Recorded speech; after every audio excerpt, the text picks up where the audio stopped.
Hey guys, welcome back to my channel. I hope you're all having a fab day so far. So today I'm going to be doing a Q&A for you guys. So I posted on my Instagram account a couple of weeks back. I'm sorry this has taken so long to get up. It's just been pushed forward and forward as every video is coming out. But now I'm actually getting around to it. I asked you on Instagram and you sent in heaps of questions, and there were actually some really good ones. They were all to do with like starting YouTube channels and making friends in the YouTube community, how I became friends with people, and like they were just really interesting questions that I haven't been asked before. Don't forget as well that you can also follow me on all my other social media accounts. I'm going to link them down below or across the screen here or something like that. You can follow me on Instagram, that's stephaniemaii_xx, and on Snapchat, which is Steph Bailey with 2 Y's. So let's get into it. Okay, so my first question is from AlexButton7, and she wants to know what my favorite TV shows are. Okay, I'm so glad that you asked this because I have become ridiculously obsessed with Netflix lately, and yeah, binging TV shows is pretty much my life right now. So I think my favorite TV shows at the moment, I am back into Vampire Diaries, I am loving Rain, and I'm also, The 100 is back on. Season 3 has started, so excited for that. I've been watching that so far and it's been so good. And I'm always a Game of Thrones fan. Like, who isn't a Game of Thrones fan, let's be honest. Sonja TX3 wants to know, she asked a few, but I'm gonna answer this one. What my favorite foundation is. My favorite foundation is, for everyday wear, it is the Maybelline Fit Me Matte Foundation. And then for more like coverage and when I'm going out and want a proper look, I have 2 favorites. I can't split them up, I'm sorry. It is the Makeup Forever HD Foundation, the first one, not the new formula, the old formula. I love it so much. And also the Giorgio Armani Luminous Silk Foundation because it just looks so beautiful on the skin. It's just, so good. Brookie Marie asked, how did you make friends with other people in the YouTube community? And when are you doing a Sydney meetup?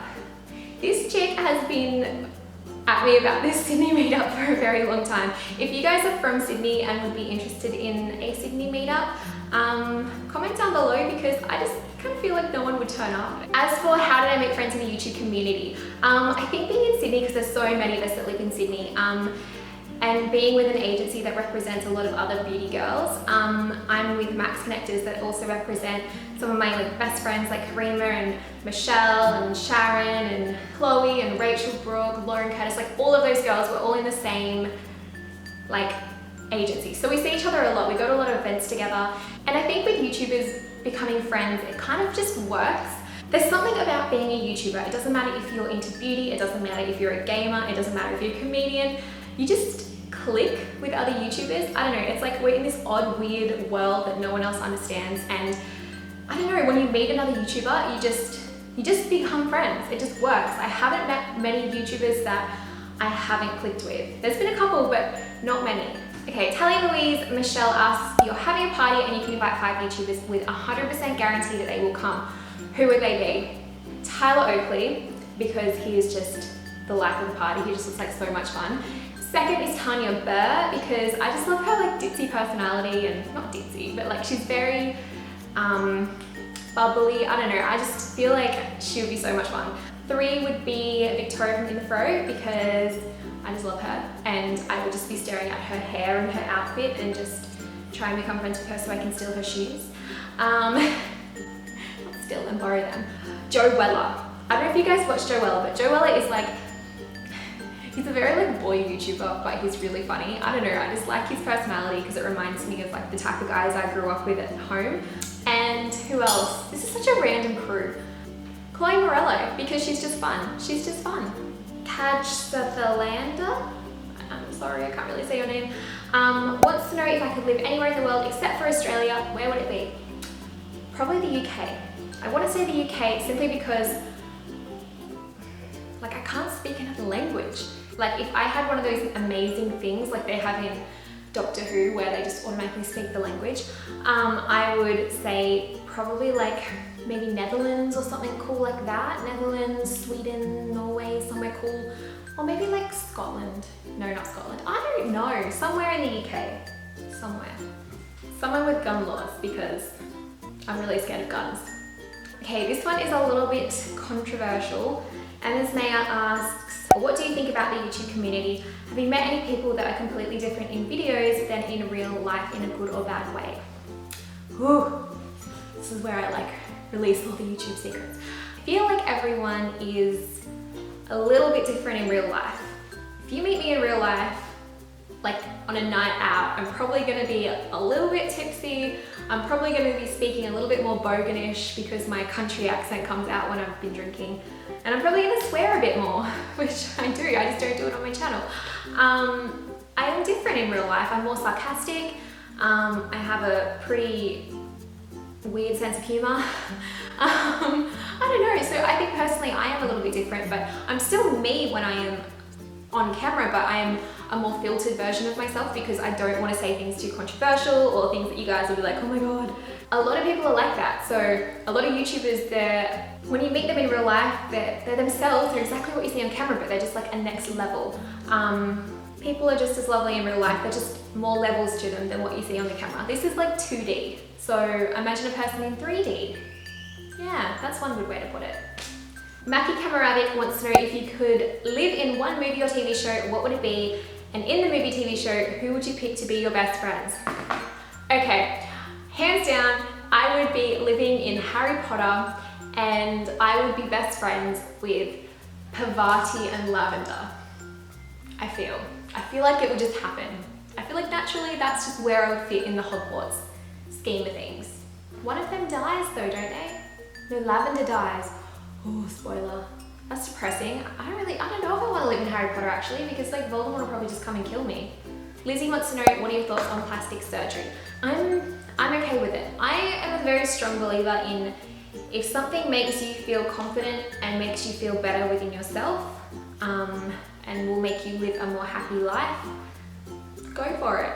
I know people personally that have had surgeries performed on them and they have had major insecurities about certain things about their body beforehand, and when those things have been rectified, they have been a lot happier.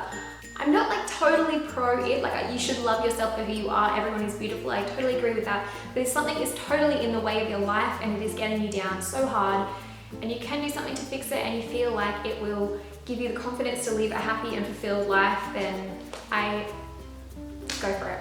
But you were beautiful before anyway. Brookie Campbell wants to know what's on my bucket list. And if you could meet any celeb, who would it be? If I could meet any celeb, oh god. I don't know, I get so nervous about meeting famous people. There was an event the other night in Sydney, I obviously wasn't invited to it, but everyone was meeting Chris Hemsworth and I'm so jealous. And what's on my bucket list? I think my bucket list is mainly like things that are to do with traveling the world. So I ticked off a lot this year, but mainly they're all like traveling things, like see the Eiffel Tower and the Mona Lisa and like the Northern Lights and just lots of things like that. Hello, I want to talk about your first steps as a YouTuber and is it difficult to always find new ideas for your videos? Lots of love from France. Aw, hey from Australia. Isn't that so Aussie? Australia. First steps as a YouTuber. All you need to know about my first steps as a YouTuber is go to my videos page and click on oldest to newest, and it just speaks for itself. It really does. I started off filming on my iPhone. I don't believe that you should really invest big time in the big equipment until you know it's going to work for you. Lots of people just think I'm going to be a YouTuber, and like, to be honest, this is 2 years down the track and I'm not a YouTuber as such yet. Like, it takes a lot of time and a lot of effort, and if you don't know if you've got it in you to keep up the effort and to keep it going, don't go out and buy a $1,000 camera yet. Like, just give it some time. They will subscribe to you for your personality. About 70%. So I reckon about 80% is personality. And only like 20% is the whole package. So I feel like I started off with my iPhone, it was fine. Once I started getting a good amount of traffic, then I invested in a Canon 700D. I started off on my, I think it was like a Dell or a Samsung computer, and I was editing on, God, what was it? It was some crappy editing suite that was on, like, naturally on that computer. And then once again, as like my subscribers started going up, I then decided to invest in more, and I got my MacBook Pro. But yeah, first steps as a YouTuber, we all start off embarrassing and shy and not being ourselves, but you will grow into it and it will just evolve. It will evolve with you as your subscribers evolve and as your channel evolves. And she also asked, is it difficult to always find new ideas for your videos? Not at all. I have a list, I'm not even kidding, like that long on my computer, full of ideas, and it's always that long, and I keep putting them on there and putting them on there, and then I get through like half of them. I literally write lists and I'm like, okay, 2 videos a week, now I'm gonna do this one here and this one here, and it's just this long, massive list of stuff, and it just doesn't happen. It just doesn't, life gets in the way.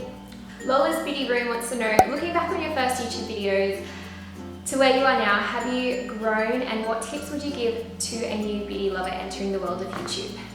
Have I grown? As I said before, go back, have a look. Okay, I've definitely grown a lot. I think it's mainly just confidence and believing in myself, being confident enough to admit that I am a YouTuber and I do YouTube and I talk to a camera alone and put myself on the internet. I think coming to grips with that as a person and being able to admit to that, I think that's one thing that has really helped me to grow, in the sense that it means I can be myself on camera because I'm not worrying about what people will think of me. You obviously learn over time, but I do have some tips for starting out on YouTube. Number 1, so many new YouTubers are so guilty of this.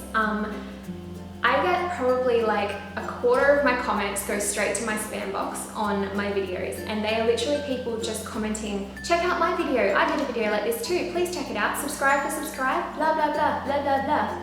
You don't actually like my video.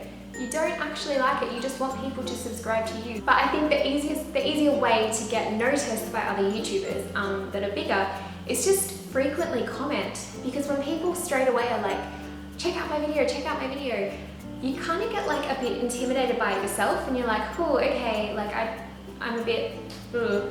But if you comment regularly on someone's videos, like there are certain like viewers that I recognize, people commenting on this, I recognize a lot of you guys that are asking questions because you're frequent commenters, and then sometimes I'm like, oh, and I decide to click on you and see, are you a YouTuber? Like, what's going on here? So I'll have a look and I'll go and stalk your videos, but I never stalk the videos and subscribe to people who spam me.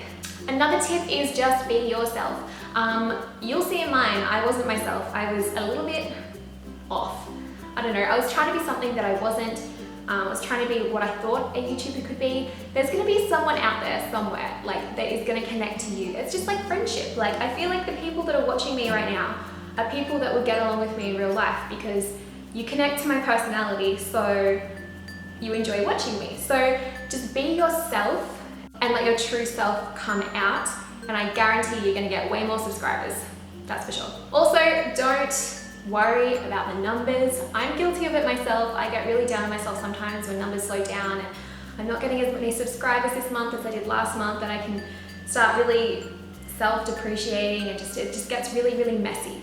It's not worth it because it is depressing. You can't measure yourself on someone else's success.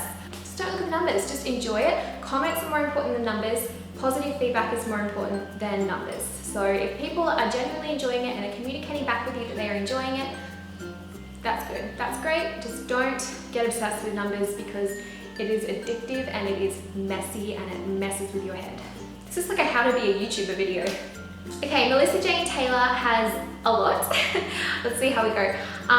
She wants to know, are you going to any beauty events this year? And if so, which ones? The only one that I have set in stone is IMATS. I always go to IMATS. Oh, okay, she's got to be a blogger as well, okay. And then she says, when you first started out, did you experience nerves or anxiety about going to your first beauty event?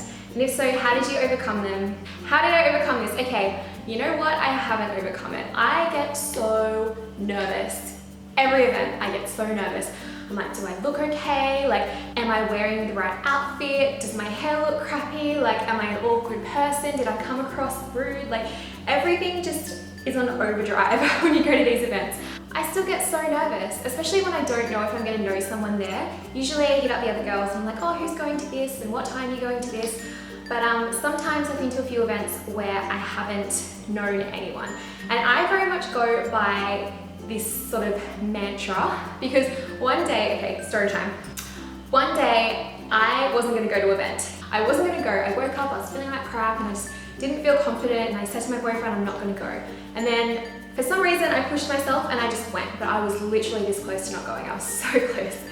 That was the day that I sat next to Chloe Morello, and she introduced me to her agent, and then I signed with MAXCONNECTORS and I met all these amazing people, and everything has just been going so well since then. So if I hadn't gotten up that day and gone to that event, this whole thing wouldn't have happened. So I kind of take the viewpoint of these things always end up going okay. You always meet someone that you can talk to. There's always another person in the room that is looking lonely and lost. And you may feel nervous going over to talk to that person, but I guarantee you that person wants to be talked to because they are feeling very awkward themselves.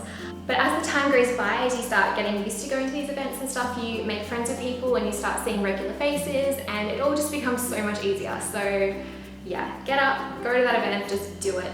You'll be that awkward turtle in the corner at the start, but we've all been the awkward turtle.